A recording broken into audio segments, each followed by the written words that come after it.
Hey, it's Adib. This is a 4-part series where I'll be designing a creature and turning it into a mech.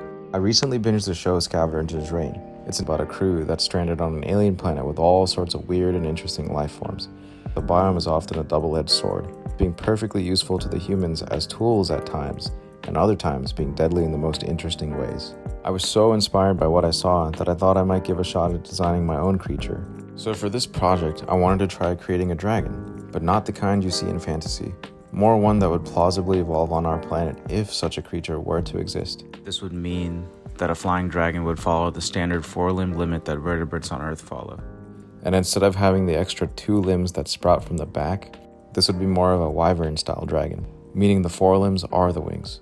If such dragons existed on Earth, they would have evolved from a unique lineage of archosaurs, which is the overarching origin of crocodilians, pterosaurs, and dinosaurs. Their divergence would likely specialize into 2 main branches: terrestrial aerial types, aka this one, and aquatic deepwater or serpentine types, with possibly some secondary branches. Fittingly enough, these are the 2 types of dragons that tend to be depicted in mythology. Maybe what's a myth on our planet could be a reality on an alternate Earth. Just an interesting what if to think about. In this case, I made the body less serpentine than other wyverns and more planted on all 4s, robust but with the suspension of a mammalian predator to accommodate for the large wings and faster running speed.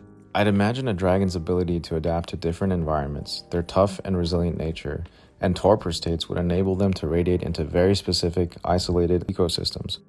This would also allow them to survive through the mass extinctions like crocodiles did. Here's me refining the rough into some cleaner line art. I try to retain the sketch, gritty feel, even in the final line art by using methods like overextending my sweeping lines and using hatching, but still adding details where they would give character. Next up in part 2, I'll be throwing some color on this design. As a reminder, I specialize in designing mechs, speculative fiction concepts, and sci-fi visual storytelling.